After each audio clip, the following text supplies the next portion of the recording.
filming in snow is all fun and games until you slip and fall in it.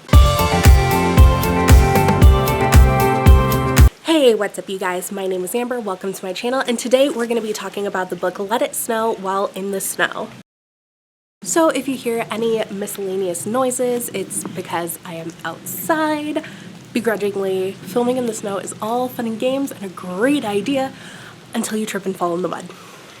Let It Snow is a young adult novel that features 3 different stories of holiday romance that are all separate stories within themselves, but somehow overlap, connecting an overarching interconnecting story. Featured in the collection are The Jubilee Express by Maureen Johnson, A Cheertastic Christmas Miracle by John Green, and The Patron Saint of Pigs by Myracle. If the title sounds familiar to you at all, it may be because Netflix released a film adaptation of the book for the 2019 holiday season, featuring a bunch of currently in young actors, including Jacob Batalong, Kiernan Shipka, Odeya Rush, and one of my own personal heartthrobs, Liv Hewson. The book was originally published in 2008, but in 2012 was republished with its new current cover that you can see here, and reached young adult novel notoriety, with some of the authors now being household names.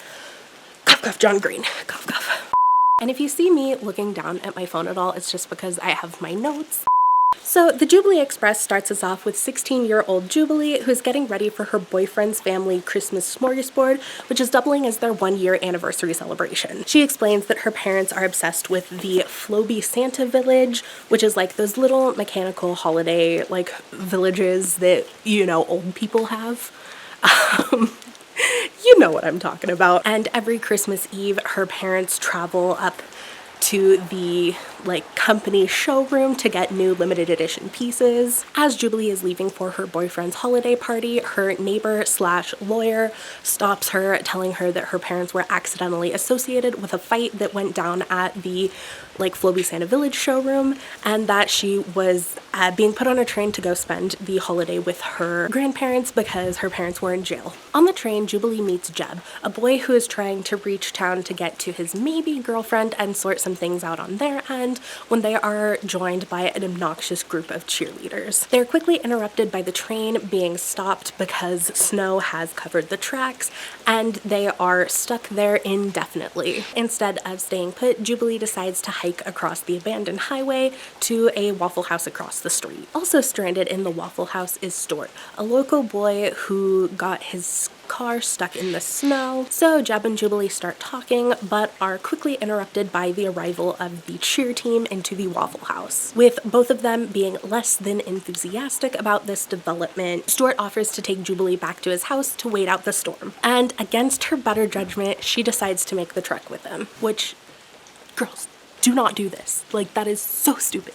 Don't do that. So they head out, and as they are walking to Stuart's house, they make small talk, where Jubilee talks about her boyfriend Noah, and Stuart is definitely not impressed, and makes a point to say so, which upsets Jubilee and causes her to storm off and try to leave. As Stuart calls after her, trying to get her to stop, the ice underneath them breaks and they fall into a creek that they had been walking over. After struggling to get out, they finally finish the trek to Stuart's house to try and get warm, where he has the ultimate mom type of mom who's very hosty and not at all alarmed that her son just brought home a stranger on Christmas Eve. But the mom tries to make Jubilee feel welcome, and Stuart tries to wave her off, and finally leaves the two of them alone, which again is not a good idea. Your teenage son just brought home a stranger in your home and you're leaving them alone. But they chat a bit, and Stuart gets Jubilee settled for the night, and after a few hours she still isn't unable to sleep, understandably, so she tries calling Noah, her boyfriend, again for the 4th time that day throughout all of these events, to which he answers only to tell her dude, it's way too late, I'll call you tomorrow. In the morning, Jubilee tries to call Noah again and is again waved off because he's oh, it's Christmas, I'll call you later. Dude, you're an Stuart's mom ends up explaining to Jubilee how she hadn't seen him this happy in months because he was just broken up with his girlfriend, as had been devastated ever since, and this is the first time that he's really seemed like himself again since that happened, and kind of hints at a potential romance between Stuart and Jubilee, and it freaks her out. Again, understandably, you met this guy yesterday. Noah finally decides to call Jubilee back, only to show the bare minimum of interest when she tells him about everything that's happened, and again, kind of just like waves her off and acts like he doesn't care, which, like, dude, come on. Stuart tells Jubilee what she doesn't want to hear, that Noah is either planning on breaking up with her, and if he isn't, that she definitely needs to break up with him, because if you're dating someone, you should give a about all of these horrible things that are happening to the person you are dating. And Jubilee realizes that Stuart's right. Like, Noah's treating her like but what is she gonna do about it? In a cheer-tastic Christmas miracle, we meet Tobin, whose parents are stuck out of town for the holiday, but he doesn't seem to mind so much given his current situation, which is a movie night with his best friend JP and the Duke. They're interrupted by a call from their friend Kuhn, who happens to be the manager over at the Waffle House, who calls to let them know that there's a horde of cheerleaders who would be spending the night in the restaurant and invites them over. But there's a catch. The other two employees working at the Waffle House also invited groups of their friends over, but only one of the groups will be allowed to stay at the restaurant, and it's whichever group gets there first. Tobin and JP, being totally girl obsessed, rush to take off, whereas the Duke has just not moved from the couch. When Tobin questions her about it, she explains that going out in the worst snowstorm of 50 years just to spend the night in a restaurant with a bunch of cheerleaders is her own personal idea of hell, and is only persuaded to come by the allure of Waffle House hash browns, which happen to be a weakness of hers, evidently. They take off, attempting to drive in a foot of snow. We can all see where this is going, right? Obviously, the car doesn't fare very well and they lose control, sliding down a hill into one of their neighbor's front yards, and they decide that they're like, this is too dangerous, like, we're just gonna give up and go home, it's fine, when Kuhn calls them again, begging them to show up before the other employees' friends, the infamous Reston twins, show up and trash their restaurant. They decide to try again and drive in the foot of snow, and just barely make it out onto the highway. I'm gonna take a picture of this because I have the book precariously stopped on top of the camera to prevent the camera from getting wet because it started to start snowing as I'm filming. So there's that. As they drive, they make small talk, and Tobin finds out that the Duke is going to the winter formal with one of their classmates, Billy Talos, who also happens to be the Waffle House employee who invited the Reston twins that Kuhn is worried about destroying the restaurant, and is surprised that the Duke had told JP already about it but didn't tell Tobin. Kuhn calls back, letting them know that they seem to have the lead when they crash the car into a snowbank. So while Tobin is freaking out about how his parents will kill him, JP manages to convince him to like trek on anyways, that walking the 3 miles to cheerleaders would be easier than walking 10 miles back to Tobin's house. They head out and are quickly caught up to by the Reston twins, who act like they're gonna give them a ride, but then end up just stopping and call Angie, which is apparently the Duke's real name, a slut, and then like drive off. But as they drive off, JP like kicks their bumper and then causes them to crash into the snowbank because that's legal. So now the three of them are on the run from the twins, who are understandably now out for blood, but a call to Kuhn determines that they will not be allowed inside the Waffle House without bringing the game of Twister that they had been instructed to bring earlier, which they left in their car. Because all of this is a realistic situation that people would actually be in, right? So they go back to the car a different way to get the game of Twister and then head back out to the Waffle House, where again, they're still talking, and the Duke gets visibly upset because Tobin decides to like continue mentioning her going to the winter formal with Billy Talos, and Tobin insists that she must be into him, and she gets like upset about this and denies it, and eventually JP decides to discreetly mention to Tobin the idea that he thinks Tobin might be into the Duke, and Tobin insists otherwise, but now he's not so sure. She's his best friend, but he can't stop thinking about her like that. They continue to trudge on, and with the Waffle House finally in view, they're again caught up to by the Reston twins, as well as the third group of friends who are also trying to gain entry into the restaurant. So who will win the race to the Waffle House? In the patron saint of pigs, we meet Addie, who is going through the aftermath of her breakup with Jeb. Addie is essentially having a breakdown over it, despite the breakup being her fault. And I'm gonna say that in air quotes because, like, I personally find the whole like cheating storyline to be really problematic because they go into how like she was at like her and Jeb were in a fight and she was at a party and got really drunk and another boy kind of pulled her off to the side and started making out with her first, and because she didn't like immediately stop it, she's like, oh my god, I cheated on Jeb, and they like kind of broke up over it.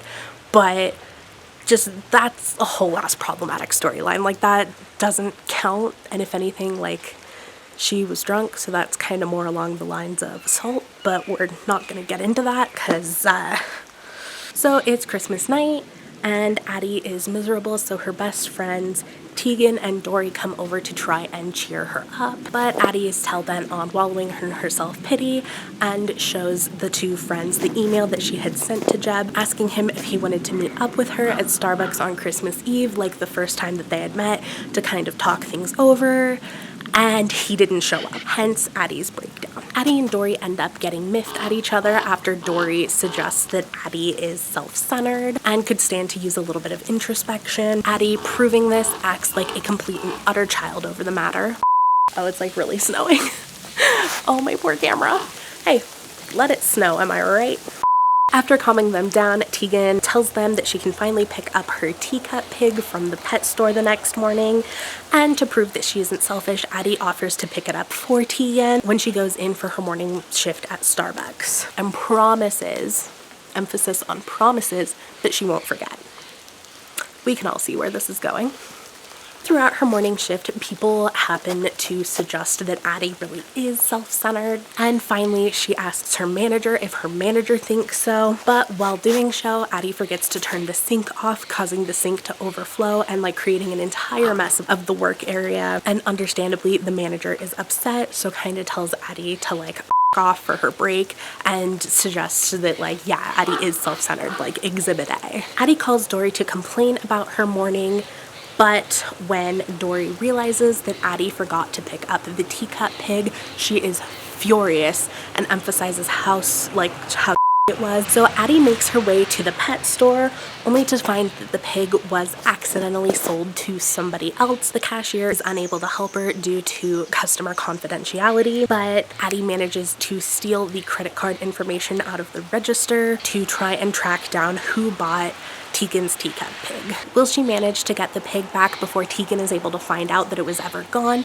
So I know that was a lot of information. We're going to briefly go over some of my thoughts book by book and then give an overall consensus. Number 1. Jubilee often falls into the trope of like trying to be fake awkward, where like she'll say something that's only like moderately awkward, but then her personal reaction to it is like, oh my god, I can't believe I did that. That's the most awkward thing anybody has ever done in existence.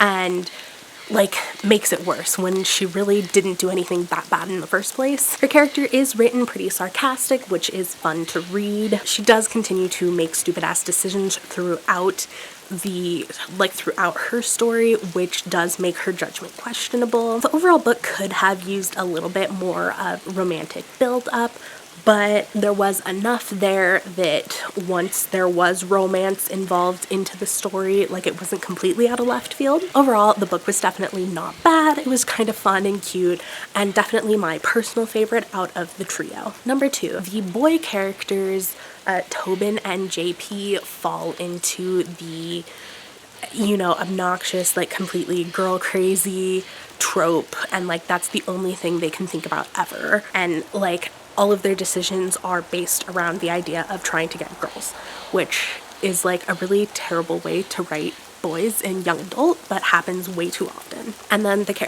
Duke falls into the basic brand of the manic pixie dream, I'm not like other girls trope, while like having nothing actually special about her personality, which is a trope that we have come to expect coming from John Green. They also make a lot of really stupid ass decisions, and arguably like more stupid than Jubilee did in the first one. So like it's kind of hard to read while trying to sympathize, because it's like you wouldn't be in any of this situation if you weren't dumb. And not gonna lie, I would say that this is probably some of John Green's worst work to date, and that's like coming from myself, who actually was a fan of John Green in the midst of him blowing up in the young adult world. 3. The character Addie is painfully self-centered without realizing that she's self-centered, which makes it like painful to read. Her whole character arc is pretty much like her becoming not self-centered, but she doesn't actually like really do anything to get there. Like, she does one nice thing and then it's like, oh, all is forgiven, I'm not self-centered anymore, this is such a great way to be. Like, bitch, you did one nice thing. That doesn't mean you're not self-centered. Like, so there's really not any kind of arc. It's just like instantaneous, like she does one nice thing and it's happens. So, and it is very, very problematic with the whole cheating storyline. This was written, you know, 10, 11 years ago, so it is definitely like a much different time now than it was back then. So like, you know, now we're definitely more woke and more likely to call out problematic content, whereas this was more normal back then. So it kind of just comes with the generational territory, but yeah, that's not how that works. And unfortunately, like, the older that I get, the more I realize that a lot of young adult books have a lot more problematic content and themes. So as I'm getting older, I'm kind of starting to like distance myself more from the genre, simply to get more wholesome and positive content. But overall, it was a pretty light, fun holiday read. It is not nearly as cute as I remember it being, because the first time I read this was, I think, about 2 holidays ago, when I was still younger. Like, I was still technically a teenager when I read it, and so I didn't realize kind of how exactly problematic it was and how questionable a lot of the decisions were. And honestly, in reference to the movie adaptation, I do think that they made a great decision by only using the bare bones of the storyline as a basis to write the script. Because if you have seen the movie, you will be able to note how different everything that happened in the movie was compared to this summary of what happens. And I think that that was a fantastic decision on their part, because one, the movie is slightly inclusive. There's some queer characters in it. Little problematic in its own way, but that's another video. I do think that the movie honestly was quite a lot cuter than the book was, and they made a fantastic decision simply from a generational thing. Like, most of the that happened in the book would not fly by today's woke standards. So overall, you know, light fun. It was cute. There's like people in my yard. Can they f off? I don't think they've noticed me, but there's people like playing in my yard because it's snowy. I don't know if I want to say something or not, because I'm just like sitting here filming. I don't know what to do. There's like a family playing in my yard now, and I'm just trying to wrap up my video.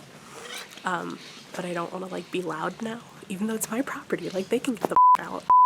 Anyways, those were my thoughts on Let It Snow, 3 holiday romances by Maureen Johnson, John Green, and Lauren Myracle. If you are interested in any more of my content, go ahead and check out my channel and give it a subscribe, as I will be doing a giveaway once I hit 100 subscribers. Thank you guys so much for watching. I had a blast hanging out with y'all. Peace.